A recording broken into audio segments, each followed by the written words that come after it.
Well, now that we've done a little bit of an overview of both games' maps, let's check out the details, starting with Vanilla. As I said, there were some unusual changes made to the map. So this video will explore the Vanilla game's unfortunate removal of some major locations of Middle-earth from both The Hobbit and The Lord of the Rings, places which play pivotal roles in the books and films alike, and show you what you've been missing if you haven't played the incredible Age of the Ring mod, as it restores these lands to their rightful places of honor.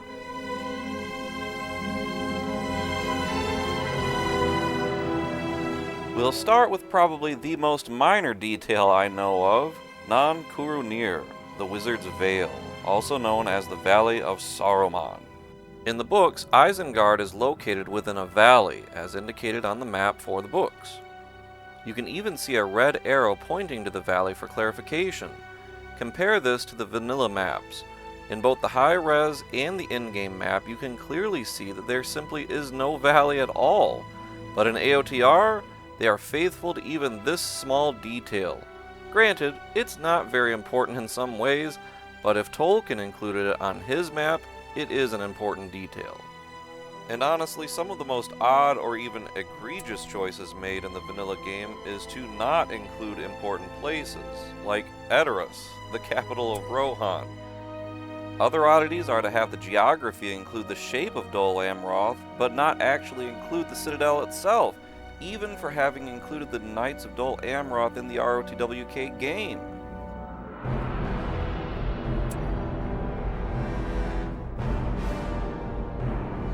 As mentioned in the overview section, Minas Morgul is gone on the map, but it's present in-game.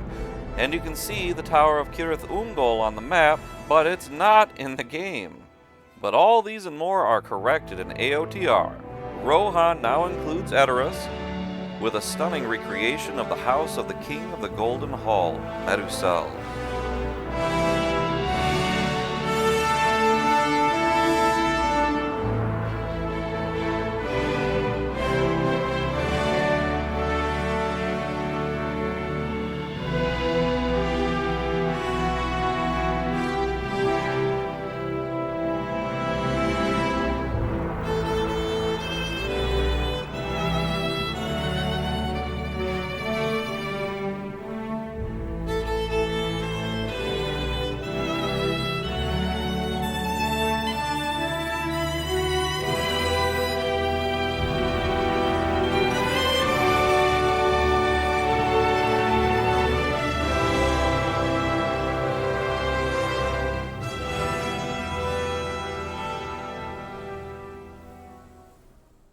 Dol Amroth is properly labeled and has its own stunning fortress, as this was Gondor's chief bastion in the Bay of Belfalas to protect all that wide area from seafaring raids from the Corsairs of the south.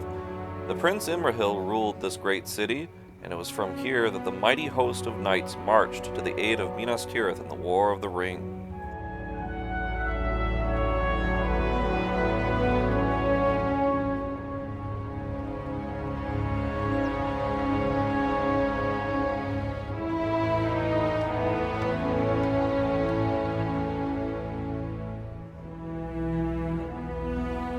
Tirith Iar is the name of the great castle itself, meaning Seaward Tower. This will be the namesake of some great new units coming to the Age of the Ring relatively soon with the upcoming alternate or adventure faction of Dol Amroth. So this place and its history will be getting quite a bit of attention. You can check out the teases on the AOTR Discord channel. And the Tower of Cirith Ungol now stands watch over the Spider's Pass, as it should. By the way, given the very secretive nature of the development of the Return of the King campaign, while nothing has of yet been teased, I would bet this specific map will get quite a bit of rework for that release. For starters, I would bet the Watchers will be placed as the fearsome sentinels at the gates that Sam has to overcome in the books.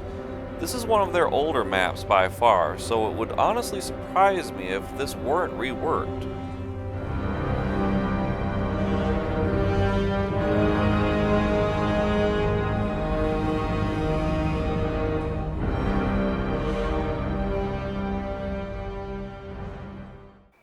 Another weird sort of semi-absence, if you will, is the Long Lake itself. Famous from The Hobbit, of course, you would think it would play a more prominent role, at least on the map, but as pointed out earlier, the borderlines basically block it from sight. Needless to say, it's not in the War of the Ring mode in vanilla either. So in AOTR, Esgaroth on the Long Lake is brought to life as the thriving city rebuilt from the ashes of the original lake town.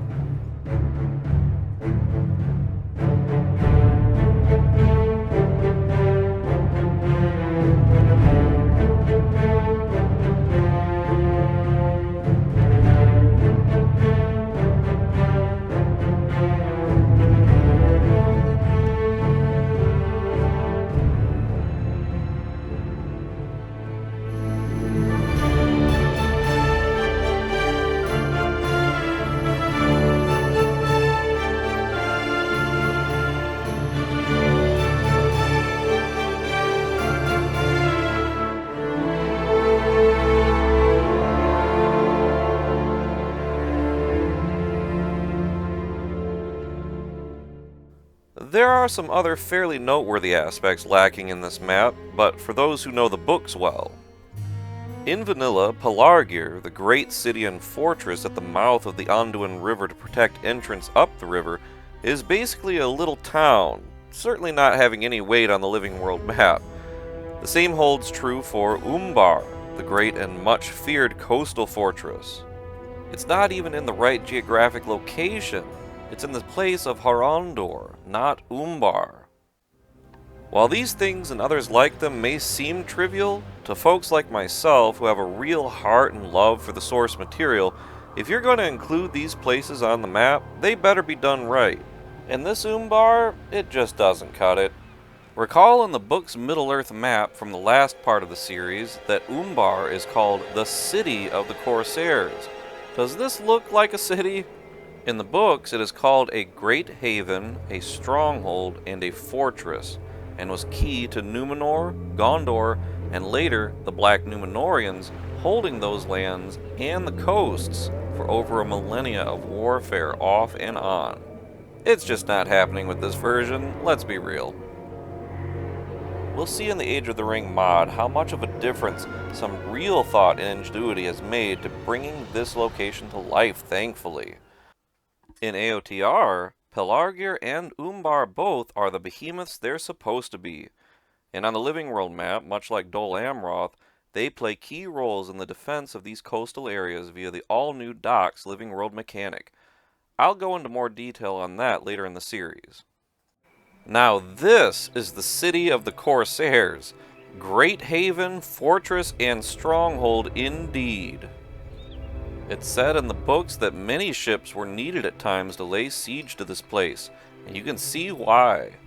It began its existence in the Second Age of Middle-earth, as the greatest and chief haven of the great seafaring race of the Númenóreans outside of their own lands far west, in the middle of the Great Sea upon the Isle of Númenor. And in the further history of the Second Age, the last and most power-hungry king of Númenor, Ar-Pharazôn, brought the greatest host the world had ever seen to this city, whence they challenged and humiliated Sauron himself. During the War of the Ring, it was from this city that Sauron sent the great fleet of Corsairs and Black Númenóreans to harass the coasts, besiege Pelargir, and finally to go up the river to sack Minas Tirith itself. After their humiliating defeat by Aragorn, the city of Umbar was eventually taken back by Gondor. The city has a rich history in the books indeed.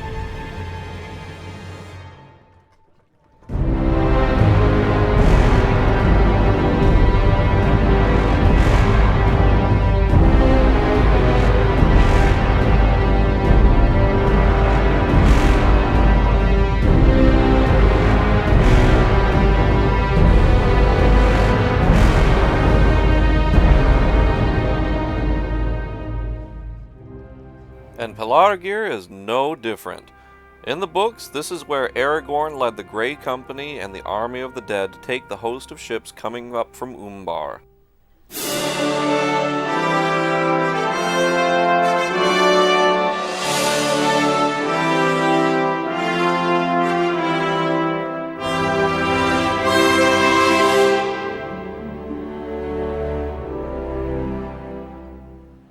If he had not had the army of the dead, it would have been impossible for them to capture Pelargir, let alone take the ships.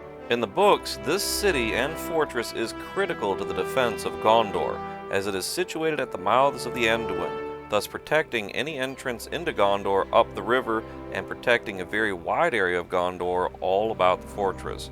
So, like Umbar, it has a long and bloody history as a key place of contention with the Corsairs and other conflicts with Sauron in the south.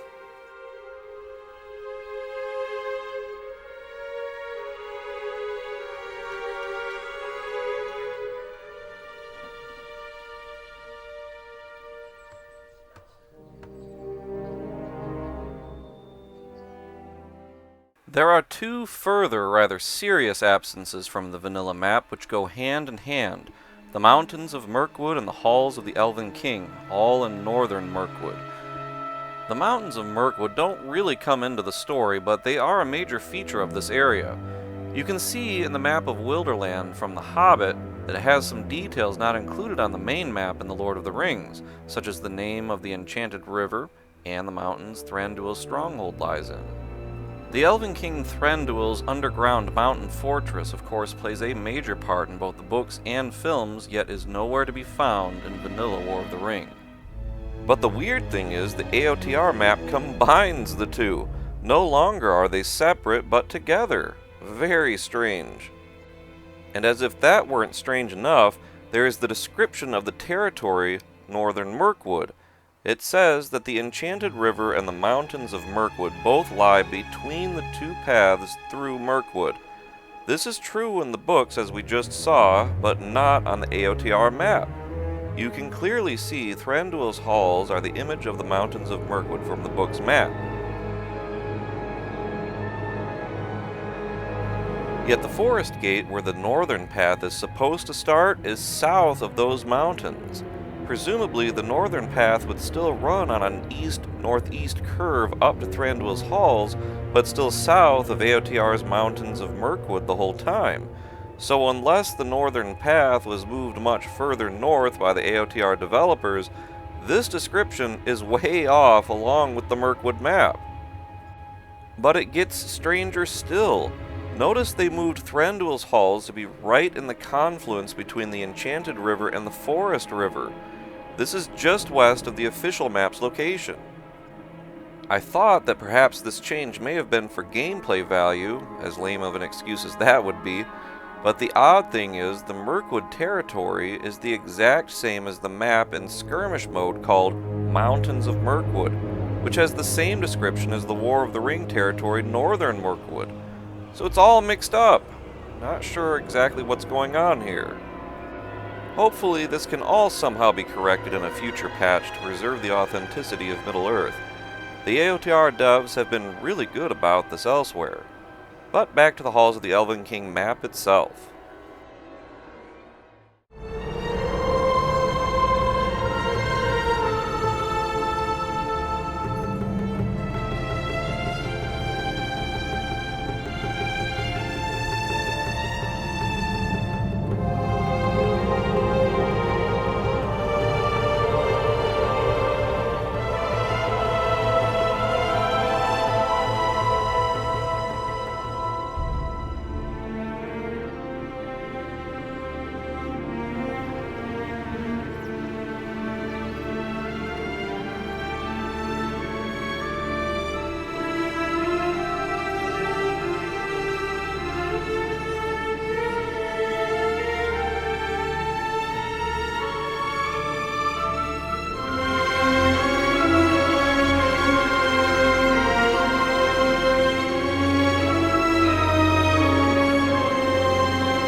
While not nearly as big as these absences, Bree is nevertheless an important location for the map, but which is not included in vanilla. AOTR, of course, restores it with some great attention to detail as always. Some of these details are found only in the books and not in the movies, or at least aren't clear in the movies, such as the dike and hedge around the town, and the fact that hobbits actually do live this far out from the Shire. But it's important in part because of how it's one of the only settlements this far east of the Shire. Past Bree is virtually lawless wastelands, the abodes of evil men and creatures, unless a wanderer could come upon Rivendell, which was of course only known to so many. There's a reason Rivendell is also known as the last homely house east of the sea. Another rather shocking exclusion from the map in vanilla is Moria, Khazad-dûm, the greatest kingdom of the dwarves. Notice where the Dimrill Dale and Moria are made clear on Tolkien's map. If he includes it, it's important, and given it was the greatest kingdom of the dwarves for millennia, it's no wonder it's on the map. But even on the high-resolution vanilla map, the Dimrill Dale, which would be the only one of those two locations readily seen, is not included. And of course, on the in-game map, it's nowhere to be seen either.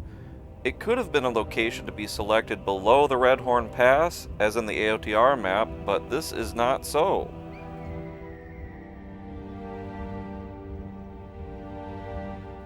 But on the AOTR map, not only is Moria on the map and playable, but the Dimrill Dale is clearly seen, and also playable. For anyone who may not be aware, the Dimrill Dale is a very important location in the mythology. It is here that the first father of the dwarves, Durin himself, after he awoke basically into existence, was said to have looked at himself in this pool to see the reflection of the 7 stars over his head. There was later a pillar erected to mark the location of this event, which obviously the dwarves held in reverence in their history.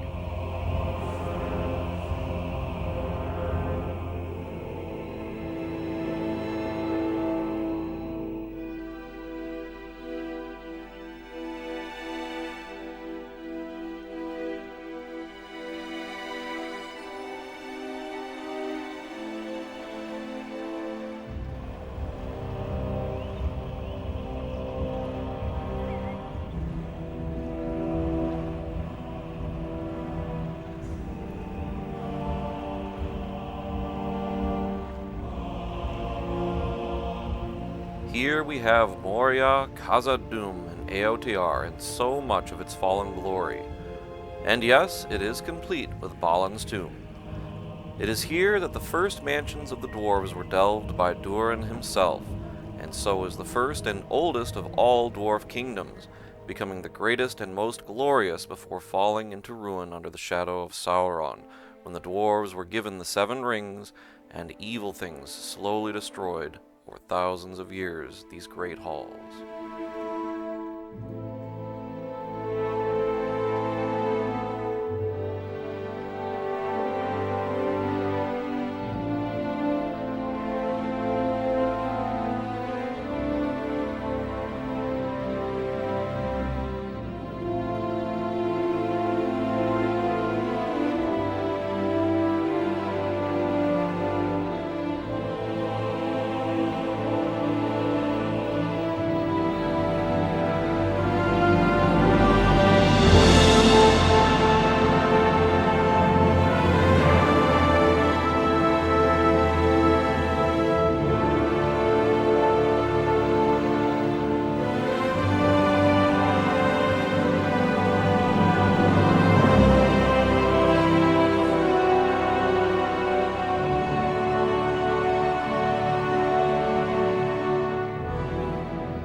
just as puzzling on this map is how Lorien is included as a selectable location, but the Golden Wood itself is nowhere to be seen. There's a forest the river passes through, which is supposed to be Lothlorien, but it doesn't indicate the city of the elves visually on the map. It is not the Golden Wood. Not to mention, the selectable territory is far too big to be Lothlorien, stretching way up into the lands of the Beornings. So needless to say, Caras Galadhon, the fortress that houses Galadriel and Celeborn, is absent from the vanilla game, yet another incredibly important location in the War of the Ring itself. And here is how the beautiful Lothlorien is shown in this game. To me, it's a very sad representation. There are no truly gold leaves, nor white bark of the Malorn trees. While this map is not included in AOTR's War of the Ring, thank goodness, it was beautifully redone for the skirmish mode.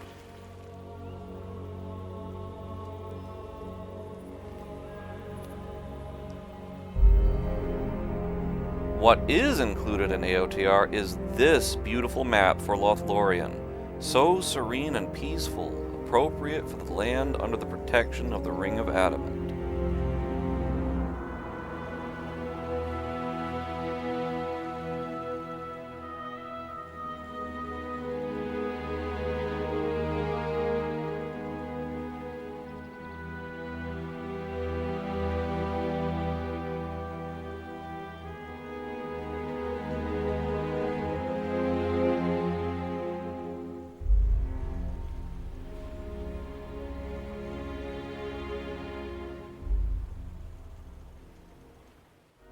But the crowning jewel of the land of Lothlorien is, of course, Caras Galadhon.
By the way, if you like this kind of deep dive and want more great BFME analysis of its mechanics, check out these series of mine.